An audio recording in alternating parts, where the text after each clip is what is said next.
যাদের মেম্বারই করার যোগ্যতা নাই তারা করে গিয়ে ভাইস চেয়ারম্যানের নির্বাচন। তো সোনারঘাটের মানুষ যদি ফিনিকে থাকে তাহলে ওই মুক্তারে ভোট দিয়ে জয়লাভ করাবে। আশা করি জয় হবে না, কারণ মানুষের তো বিবেক বোধ আছে।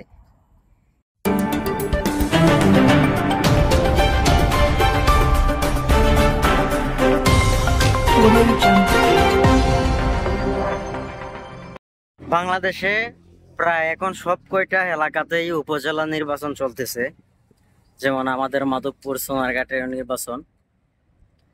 তো শুনলাম সোনারঘাটে নাকি মুক্তা ফাঙ্কা মার্কায় নির্বাচন করতেছে উপজেলা ভাইস চেয়ারম্যান। আসলে বাংলাদেশের নির্বাচনটা হচ্ছে এরকম, মানে নির্বাচন করার জন্য বা রাজনীতি করার জন্য রাজনৈতিক যে জ্ঞানটা দরকার এইগুলো লাগে না। ঠিক আছে, যদি সোনারঘাটের মানুষরা যদি সুখ না খায় তাহলে তারা মুক্তারে নির্বাচিত করব, আর যদি তাদের মস্তিষ্ক ঠিক থাকে তো কোনোদিনও সম্ভব না। বাংলাদেশ এতটা পিছিয়ে আছে কেন জানেন? একমাত্র ওই যে আমাদের ভুল সিদ্ধান্তর কারণে। কারণ যোগ্য জায়গায় অযোগ্য ব্যক্তিগুলার আমরা বসাই, যে কারণে আজকে আমরা এতটা পিছিয়ে আছি। আজকে আমরা কামলা কাটার লাগে অন্য দেশে যাই, নয়তো আজকে আমরা নিজের দেশে থাকতাম, নিজের দেশে কর্ম করতাম। এশিয়ার দেশগুলা এত উন্নত, তাহলে আমরা এত পিছিয়ে আছি কেন? মালয়েশিয়া স্বাধীন হয়েছে বাংলাদেশের 4 বছর আগে।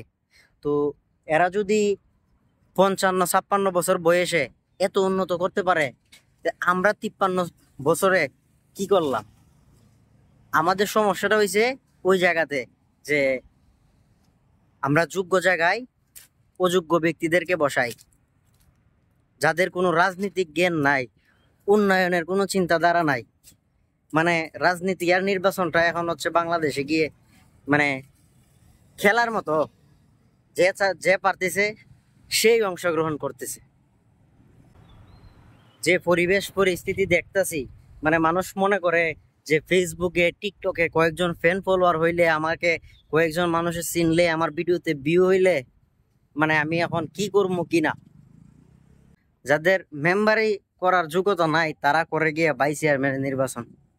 তো সোনারঘাটের মানুষ যদি ফিনিকে থাকে তাহলে ওই মুক্তারে ভোট দিয়ে জয়লাভ করাবে। আশা করি জয় হবে না, কারণ মানুষের তো বিবেক বোধ আছে। কয়জন দেখছেন আপনি মুরব্বী পিছনে, যে এদের পিছনে ওয়াট করার জন্য যায়, যত কন্টেন্ট ক্রিয়েটর ভিডিও বানায় বা টিকটকার, তারা আপনার কয়েকের লাইক ভিডিও বানানোর জন্য ওদের সাথে আপনি দেখছেন আজ পর্যন্ত একজন মুরব্বী, গ্রামের একজন ভালো মানুষ তাদের সাথে আছে? থাকবে না। তাদের নলেজ আছে, যাদের নলেজ নাই তাদের তো কোনো কথা নাই। আর যারা আছে তারা হচ্ছে আপনার ভিউর জন্য, ভিডিও বানানোর জন্য তারা আছে। তো মানুষ এখনো সময় আছে, তারা সচেতন হন, সতর্ক হন। আপনারা সচেতন সতর্ক না হলে আমাদের দেশ 100 বছরেও উন্নয়ন হবে না। আমরা পিছিয়ে থাকবো, আমরা বাঙালি জাতি পিছিয়ে থাকবো।